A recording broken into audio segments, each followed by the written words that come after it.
안녕하세요. 태양바람입니다. 여기도 파주 야당이거든요. 야당 동이 됐죠. 이제는 콤마 앤 콤마 여기 나와 있습니다.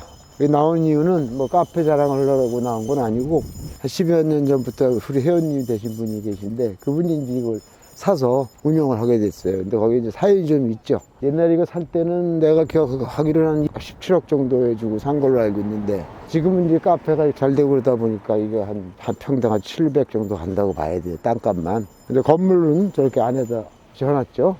좀 들어가 볼까요? 여기 사장님 나오셨네. 안녕하세요. 예. 오래간만입니다. 잘 드시죠? 예. 예.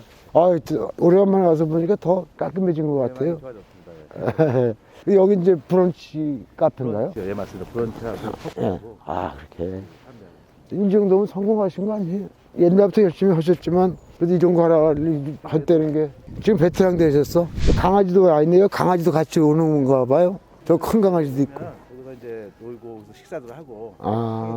그래서 애견들을 많이 기르잖아요. 예. 여기 이렇게 해놓고, 말을 다 깔아놨네, 이렇게. 여기 앉아보자. 여기 앉으면 분위기가 좋을 것 같은데? 이렇게 앉아가지고 뭐. 오늘 햇빛이 따뜻해서 나와서 앉을만 하네, 여기도. 학원 출신 중에서 그 선생님은 성공하신 걸로 제가 알고 있어요. 땅도 많고 많이 가지는 걸로 알고 있어요. 원장님이 자신의 어떤 그래도 노하우가 있던 말씀 좀 해주시죠. 부동산을 잘 모르잖아요. 일단 잘 모르니까 많은 경험과 교육을 시키신 분들한테 자문을 얻다 보니까 실수를 하지 않고 한 발자국 한 발자국 발전이 있었던 것 같아요. 내 기억으로는 사실. 그런데 나도 공부를 시켜보고 이제 해보면 알지만 이런 쪽으로만 한다고 이게 부동산 되는 게 아니잖아요. 바로 뛰는 게 부동산 아닙니까 사실. 맞습니다. 그래서 내가 알기로 굉장히 부지런하게 땅을 많이 보고 다니시면서 산경험을 사신 것 같은데 그게 내가 볼 땐 저분 성공하신 이유가 그것이 아닌가 하고 가끔 생각을 해보거든요. 저는 이제 이렇게 했거든요. 원장님이 이제 항상 얘기하신 대로 이 어떤 물건이 나오면은 최소한 10번을 가봤어요, 제가요. 가보면서 아침에도 가보고 또 저녁에도 가보고 뭐 해가 뜰 때 가보고 해가 질 때 가보고 또 낮에도 가보고 여러 번을 보다 보면은 그 물건이 내 눈에 들어오고 판단할 수 있겠더라고요, 사실. 그래서 그 토대로 이제 또 원장님이나 이런 전문용인분들한테 자문을 얻었어요. 이게 어떠냐, 괜찮겠냐. 이게 물어보다 보니까 실수를 많이 안 하게 되더라고요, 사실. 그거 토대로 했기 때문에 좀 수익이 많이 났지 않았을까라는 생각을 갖습니다, 사실. 이것도 들어와 보니까 건물도 아주 현대식으로 잘 지셨고 땅도 여기 한 800평 있는 된 걸로 알고 있거든요. 됩니다. 그 당시에는 이게 17억 정도 주고 사신 거잖아요, 공매로. 그렇죠. 요새 여기 땅값 장난이 아닌데 야당동이면 파주 신도시 빼고는 여기 핵심 아닙니까? 네, 맞습니다. 그 여기서 이 정도 땅을 갖고 있으면 부자 되신 거네요. 그냥 그래도 원장님이 많이 자문해 주셔갖고 17억 정도 샀는데 지금 한 40억 정도 40억 된다고 정도. 가다고 하더라고요. 그래서 그렇죠. 그렇게 가죠. 당연히 700 이상 가니까. 지금 제가 여기 들어가서 식사도 하고 차도 먹고 나오는 길인데 여기 총평을 이제 말씀드린다면 여기가 그 파주시 신도시에 바로 붙어 있는 땅이에요. 그래서 신도시를 빼고 500만 평 이쪽으로 비도시로 나와서는 여기가 중심이라고 봐야 돼요. 집들이 물론 잘게 많이 들어섰죠. 보시면 알지만 여기 많이 들어섰는데 약간 낭만적으로 집을 지어서 성공적으로 끝났어요. 여기가 단지 이름이 도시화농부라는 유명한 곳이죠. 그 단지에 자리 잡고 있는 땅입니다. 이 땅이 한 700평 정도 된다고 지금 하거든요. 근데 마당이 넓죠. 차댈 데가 많습니다. 우선 요새는 차댈 때 주차장이 관건이에요. 주차장을 확보하지 못하면 사업하기 어렵습니다. 주차장은 충분하다고 보고요. 그 다음에 저 안에 낭만적으로 꾸면은 벤치가 또 눈에 띄죠. 여기는 앞으로 인구가 한 몇 년, 한 4, 5년 있으면은 인구가 거의 더블 정도 될 거예요. 왜냐하면 신도시가 싫은 사람 전부 이쪽으로 와서 나름대로 개성 있는 주택들을 짓고 사는 곳이기 때문에 이 야당동 전체를 보면 야당동과 상지석동을 아울러 붙어 있거든요. 상지석동하고 붙어 있기 때문에 여기 인구가 곱절까지 올라갈 겁니다. 그렇게 되면은 이 땅값의 가치는 점점 올라가겠죠. 그래서 이 땅은 잘 선택한 땅이다. 벌써 뭐 17억에 사갖고 40억을 얘기한다니까 2배 이상 오른 거 아닙니까? 더 올라가겠죠. 한 60억 정도 올라갈 때쯤 사업에 이제 다른 길을 찾는다면 그때쯤 매도 시기를 결정하는 게 한 60억대 난 좋다고 생각을 해요. 아니면 뭐 평생 이거 하고 싶으면 하시는 거고, 아니면 60억 정도 될 때 레드시기를 선택하라. 그렇게 말씀드리고 싶어요. 수고하셨습니다. 대한민국에 사실 토지라든가 건물, 실제로 디벨로퍼라고 그러죠. 자기가 계획해서 자기가 개발해서 네. 팔기까지를 다 하는 사람들 디벨로퍼라고 하는데, 그런 사람들이 내가 그걸 키우는 게 꿈인데 사실 별로 많이 못했어요. 근데 우리 선사님은 그래도 내가 볼 때는 많은 업적들을 남기셨는데, 그런 그 어떤 땅을 보는 비결이 따로 있어요.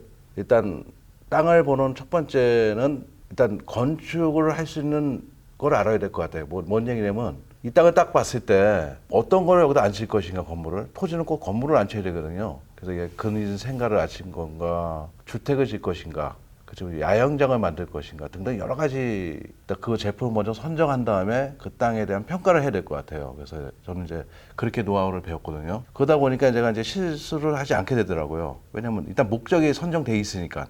보통 많은 사람들이 땅을 살 때는 그냥 맹목적으로 그냥 땅 사면 남을 거다는 그런 기대심리로만 사잖아요. 근데 뭘 그렇게 해서도 수익을 내는 방법도 있겠지만은 더 안전하게 하는 방법은 또 여기다가 뭘 할 것인가를 선정한 다음에 그 토지를 매입을 하면 실수도 덜 되고 수익도 더 많이 나요, 사실.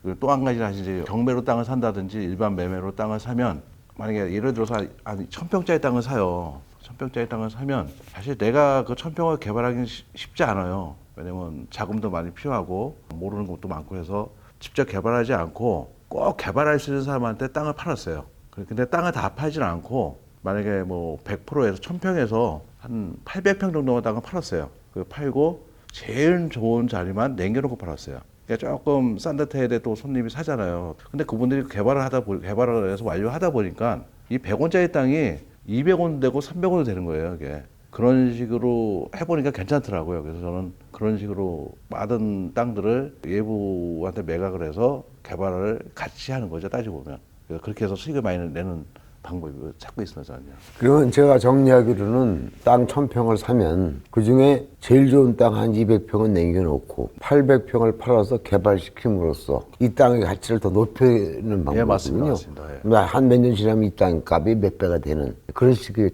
작전을 쓰셨던 거군요. 그렇죠. 실제 경험이 있으니까 하시는 예, 말씀인데, 맞습니다. 그게 보통 사람들은 그렇게 하기 쉽지 않은데, 팔면 다 팔지 뭐 제일 좋은 걸 남겨놓고 팔고 그 사람들이 개발시킴으로써 이 땅값도 같이 개발이 되는 그런 식의 논리 아닙니까? 그래서 사례가 있어요, 제가. 야당이에 10년 전에 3,600평의 땅을 샀어요. 네. 경매로. 그 가격이 그때 아마 80만 원 꽂고 샀던 것 같아요, 기억으로 해요. 거기가 야당이가 한 7, 8년 전부터 막 빌라를 많이 줬어요. 단독주택들을 많이 줬는데, 거기를 빌라로 기획을 한 거예요, 제가요. 기획을 해갖고 3,000평 가까이를 빌라를 짓게끔 한 열 몇 동을 짓게끔 해갖고 다 팔았어요. 많은 업체에다 팔았어요. 그래서 딱 입구를 딱 당겨서 그 빌라가 다 입주하니까 상가 자리가 없잖아요. 거기다 상가에 줬어요, 제가. 상가에 줘서 지금 월세도 잘 받고 있거든요, 아시죠? 그렇게 해갖고 성공시킨 적도 있어요, 제가요. 아, 그건 제가 가본 적이 있는 땅인 것 같습니다. 맞아요. 야당리에 제일 일산 쪽에 붙어 있는 맞아요. 그거죠? 맞아요. 예. 단지가 좀 크더라고요. 코너에 있는 땅이 상가였고. 그렇죠. 그거 제가 본 적이 있습니다. 예, 근데 있어요. 그 빌라를 좀 지었다고 그러는데, 예. 빌라를 지을 때 잘 팔려야 될 거 아니에요? 그런 그 성공 요소가 특별히 있나요? 빌라를 지을 때는?